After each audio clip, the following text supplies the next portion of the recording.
একসময় রাশিয়ার president Vladimir Putin আর মার্কিন প্রেসিডেন্ট ডোনাল্ড ট্রাম্পের বন্ধুত্ব এবং রাজনৈতিক বোঝাপড়া খুব ভালো ছিল। মনে হয়েছিল তারা একসঙ্গে অনেক কিছুতে একমত হয়ে কাজ করবেন। এমনকি গত ফেব্রুয়ারিতে জাতিসংঘের রাশিয়ার পক্ষ নিয়েছিল যুক্তরাষ্ট্র। কিন্তু এখন তাদের সম্পর্ক যেন একদম উল্টো পথে চলছে।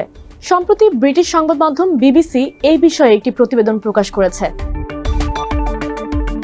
বিবিসির প্রতিবেদনে বলা হয়, রাশিয়ার একটি জনপ্রিয় পত্রিকা মস্কোভস্কি কমসোমোলেটস বলেছে, ট্রাম্প পুতিনের সম্পর্ক এখন এমন অবস্থায় পৌঁছেছে যেখানে দুই দেশের মধ্যে যে কোনো সময় বড় ধরনের সংঘর্ষ হতে পারে, কারণ কেউই থামছে না বা নিজের অবস্থান বদলাচ্ছে না।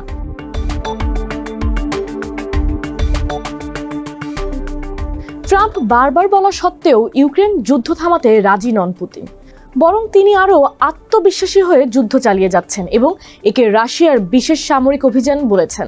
যুদ্ধ থামানোর বা দীর্ঘমেয়াদী যুদ্ধবিরতির কোনো ইচ্ছা পুতিন কখনোই দেখাননি। অন্যদিকে ট্রাম্প পুতিনকে হুঁশিয়ারি দিয়ে বলেছেন, আগামী 8 অগস্ট পর্যন্ত যদি যুদ্ধ না থামে তাহলে রাশিয়ার উপর আরও নিষেধাজ্ঞা আরোপ করবেন তিনি। এমনকি রাশিয়ার মিত্র ভারত চীনের উপরও উচ্চ শুল্ক বসাবেন তিনি। এছাড়া সম্প্রতি সাবেক রুশ প্রেসিডেন্ট দিমিত্রি মেদভেদেভের উস্কানিমূলক মন্তব্যের কারণে ট্রাম্প রাশিয়ার কাছাকাছি আমেরিকার 2টি পারমাণবিক সাবমেরিন মোতায়েন করেছেন, যা পরিস্থিতিকে আরও উত্তপ্ত করে তুলেছে।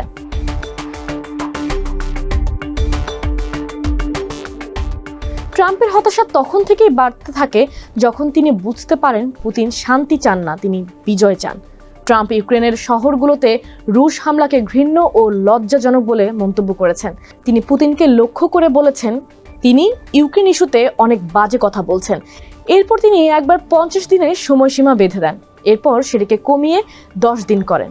সেই সময়সীমাও শেষ হবে আগামী 8 অগস্ট, কিন্তু পুতিন এখনও নমনীয়তার কোনো ইঙ্গিত দেননি। নিউ ইয়র্কের দ্য নিউ স্কুল বিশ্ববিদ্যালয়ের অধ্যাপক নিনা ক্রুশ্চেভা বলেন, ট্রাম্প যেভাবে বারবার নিজের অবস্থান বদলাচ্ছেন, পুতিন এখন তাকে আর খুব একটা গুরুত্ব দেন না। পুতিন যতদিন সম্ভব যুদ্ধ চালিয়ে যাবেন, কিংবা ইউক্রেন ক্লান্ত হয়ে রাশিয়ার শর্ত মেনে নেওয়া পর্যন্ত।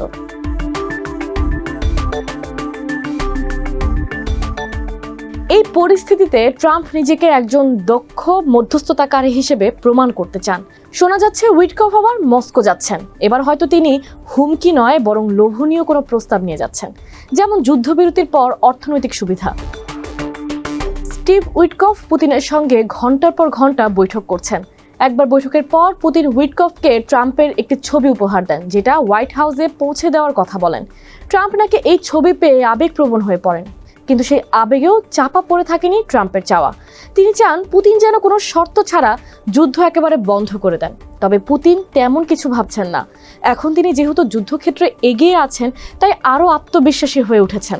তিনি হয়তো মনে করেন রাশিয়ার জন্য বড় জয় দরকার, আর সেই লক্ষ্যেই তিনি এগোচ্ছেন।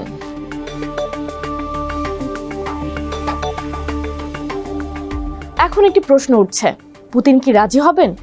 এখনও তিনি বলে যাচ্ছেন রাশিয়ার দখলে যেসব জায়গা আছে সেগুলো তারা ছাড়বে না। ইউক্রেনকে অবশ্যই নিরপেক্ষ হতে হবে, আর তাদের সেনাবাহিনী ছোট করতে হবে। সরাসরি বলা যায়, ট্রাম্প চান একটা সমঝোতা, যাতে তিনি নিজেকে শান্তির নায়ক হিসেবে দেখাতে পারেন। আর পুতিন যুদ্ধ জিতে প্রমাণ করতে চান রাশিয়াকে কেউ থামাতে পারবে না। শেষ পর্যন্ত কি হবে, চুক্তি নাকি সংঘর্ষ, সেটা এখনো পরিষ্কার নয়। কিন্তু সময় যত এগোচ্ছে, ট্রাম্প ও পুতিনের মধ্যে উত্তেজনা ততই বাড়ছে।